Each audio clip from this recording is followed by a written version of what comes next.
Hi guys, today we're going to talk about active and passive voice, and this is a big one.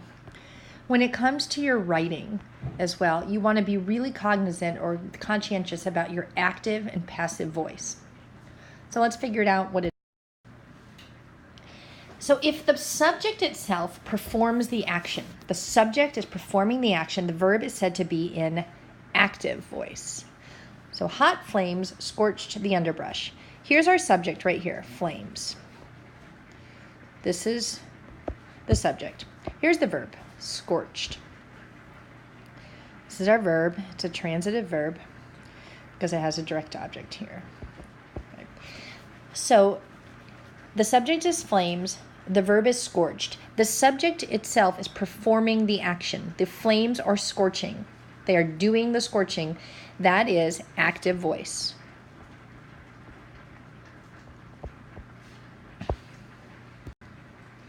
If the subject is acted upon by something else,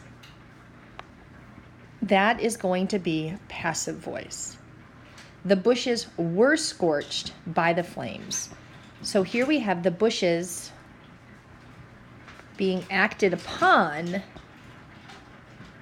by the verb phrase, were scorched. This is an example of passive voice. You can ask yourself, are the bushes doing the scorching? No, that doesn't make any sense.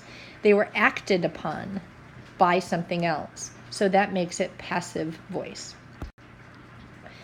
Now, many sentences with passive voice have a prepositional phrase that starts with the word by and it follows the verb.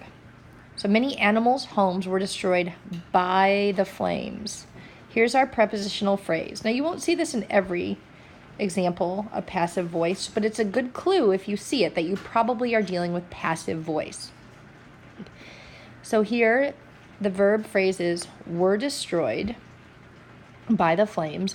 So the subject of our sentence here is homes. Here's our subject. Is the subject destroying? Are the homes destroying? No, that doesn't make any sense. They were destroyed. They're being acted upon by something else, in this case, the flames. Also notice here's our plural possessive, just so you see there. The homes that belong to the animals.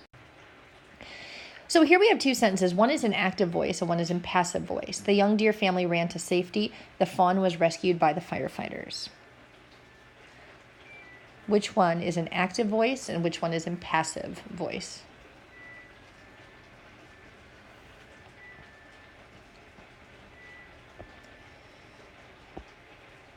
So here's our subjects, family and fawn. Here's our verbs, ran and was rescued is our verb phrase. Here we have a prepositional phrase, by the firefighters. This is a prep phrase.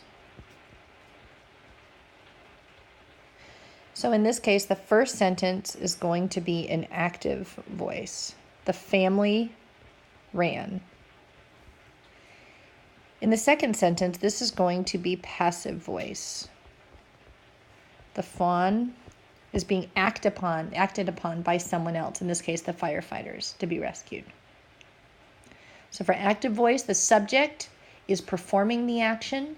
In passive voice, the action is being done to the subject by someone else.